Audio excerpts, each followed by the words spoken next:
자동차 업종에 대해서 오늘 이 시간 함께 할 텐데요. 실적은 선방했다라는 평가 속에 하반기 이 판매 실적 그리고 신차에 대한 기대감까지 있는 자동차 업종 자세하게 짚어볼게요. 유진스증권 리서치센터 이재일 연구원 나오셨습니다. 안녕하세요. 안녕하십니까? 네.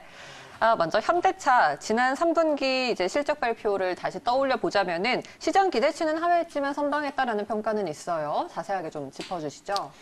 네, 먼저 현대차를 말씀드리면은, 3분기 때 이제 일회성 비용들이 좀 많이 발생을 했었습니다. 미국 쪽에서 세타 엔진 소송 관련해서 약 6천억 원 정도 일회성 비용이 발생을 했고요. 그리고 노조와의 이제 통사임금 합의를 하는 과정에서 일부 위로금이 지급이 됐었기 때문에 두 가지 일회성 비용이 겹치면서 이분이 좀 실적에 하방 압력으로 작용을 했고요.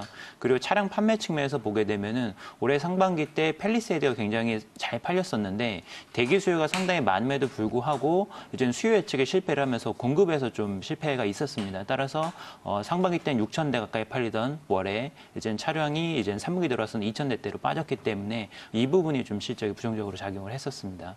네네.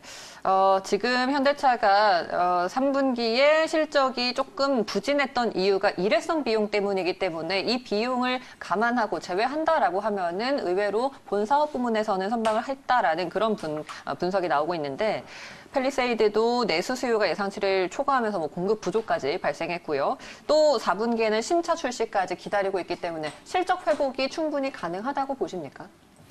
3분기도 말씀하신 것처럼 일회성 비용을 제거하면은 나쁘지 않은 실적을 기록을 했고요. 그리고 4분기 때도 호실적을 기록을 할 것으로 이렇게 예상을 하고 있습니다.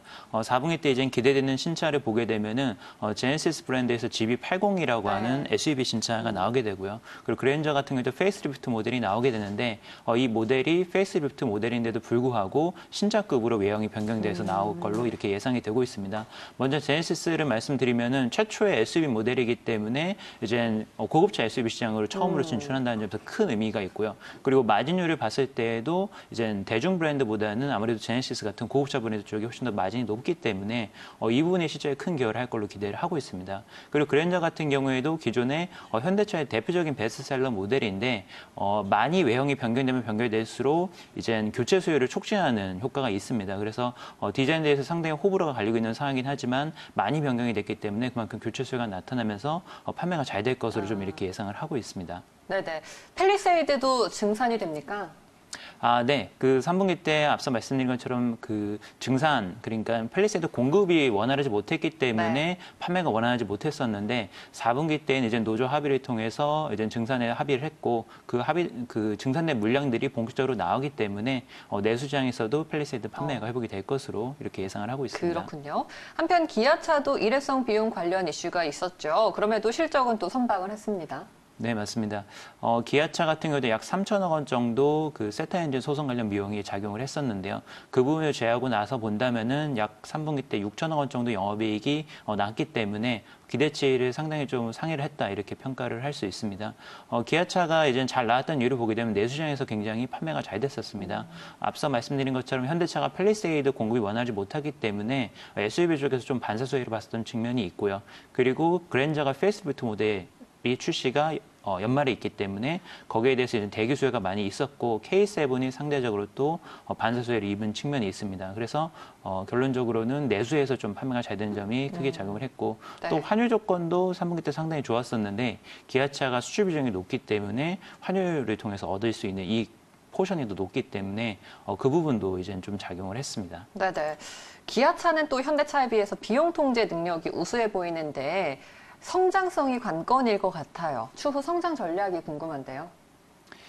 이젠 글로벌 완성차들의 이제 성장할 수 있는 룸들을 보게 되면은 기존에는 이제 물량 성장이 상당히 중요했었습니다. 얼마나 양적으로 성장을 하면서 규모 경제를 통해서 코스트를 줄일 것인가 이 부분이 좀 화제였다라고 한다면은 최근 들어서는 글로벌 시장의 성장성이 많이 둔화가 됐기 때문에 포트폴리오를 업그레이드를 하고 그리고 프리미엄 제품을 판매를 하는 것이 상당히 중요해지고 있습니다. 그래서 현대차 같은 경우는 제네시스라고 하는 고급차 브랜드를 가지고 있기 때문에 현재 여기에 굉장히 많은 투자를 하고 있고 비용이 많이 소모가 되고 있습니다. 하지만 이젠 GB80이나 내년도에 출시되는 GB70 같은 제네시스 SUV 브랜드들이 나오기 시작을 하면은 거기에서 판매가 증가를 하면서 이제 이익 레버리지가 많이 작용하는 어떤 그런 효과를 기대를 할 수 있습니다.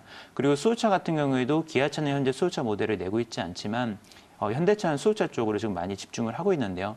이것도 현재로서는 이익에 크게 기여를 하고 있지는 않지만 앞으로 수소 트럭이나 이제 수소 버스 같은 모델들이 나오기 시작을 하면은 친환경차 쪽에서도 하나의 포트폴리오를 더 가지고 있다는 장점이 작용을 할 것이기 때문에 이 부분이 이제 현대차, 기아차의 미래 전망에서 좀 차이가 나는 부분이라고 볼 수 있습니다. 네, 알겠습니다.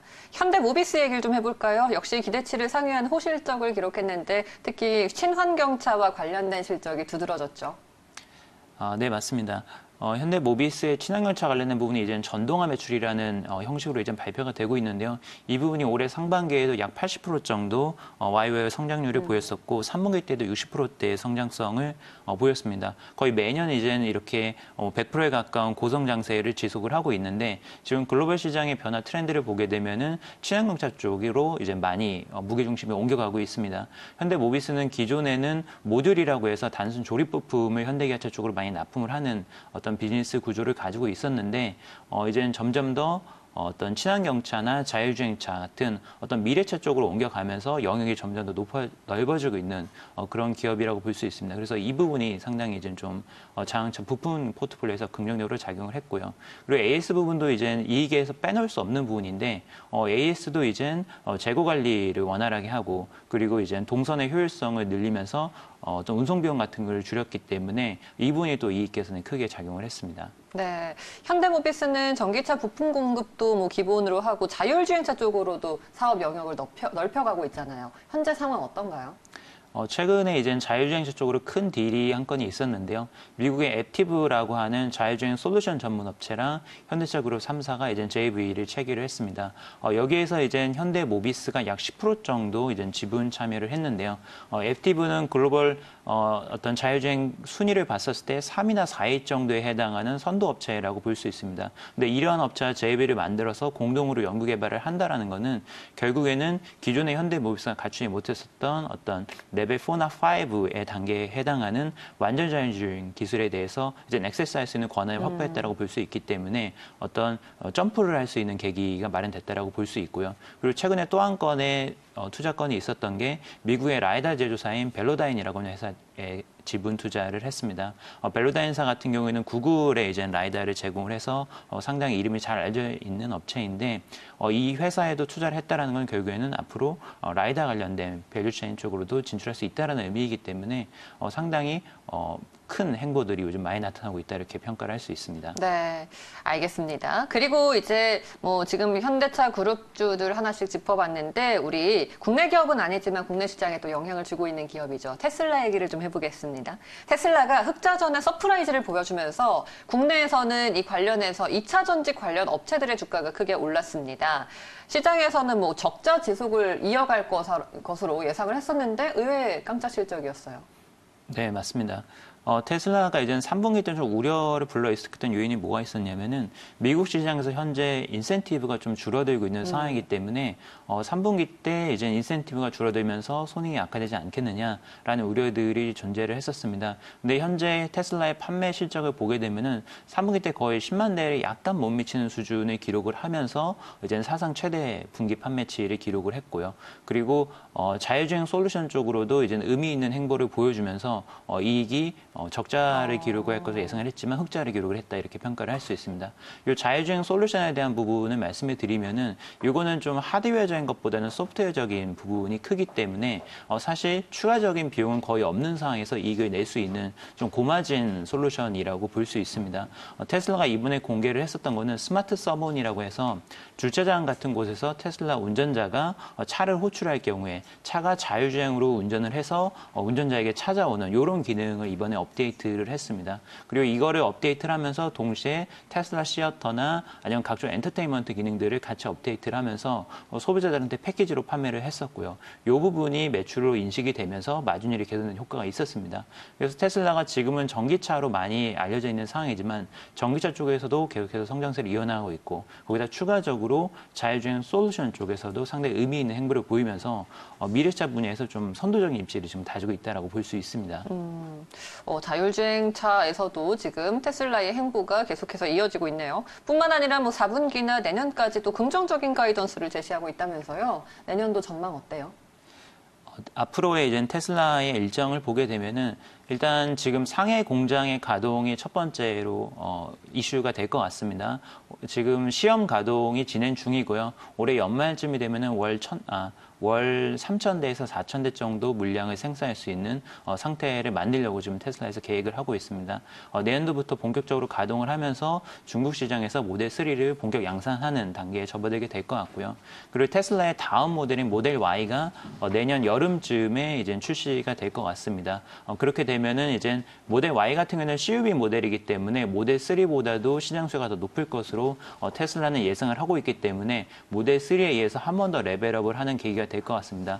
그래서 중국 상해 공장 가동 그리고 모델 Y 출시로 내년도까지도 성장 모멘텀이 대기를 하고 있기 때문에 내년까지도 긍정적인 주가 흐름을 기대할 수 있을 것으로 이렇게 예상을 하고 있습니다. 네, 알겠습니다. 자동차 업종 4분기와 내년도에 긍정적인 전망이 나오면서 기대감을 한껏 높이고 있는데요. 주가에도 이 부분이 반영될지 체크해 보시기 바라겠습니다. 오늘 유진투자증권 리서치센터 이재일 연구원과 함께했습니다. 고맙습니다.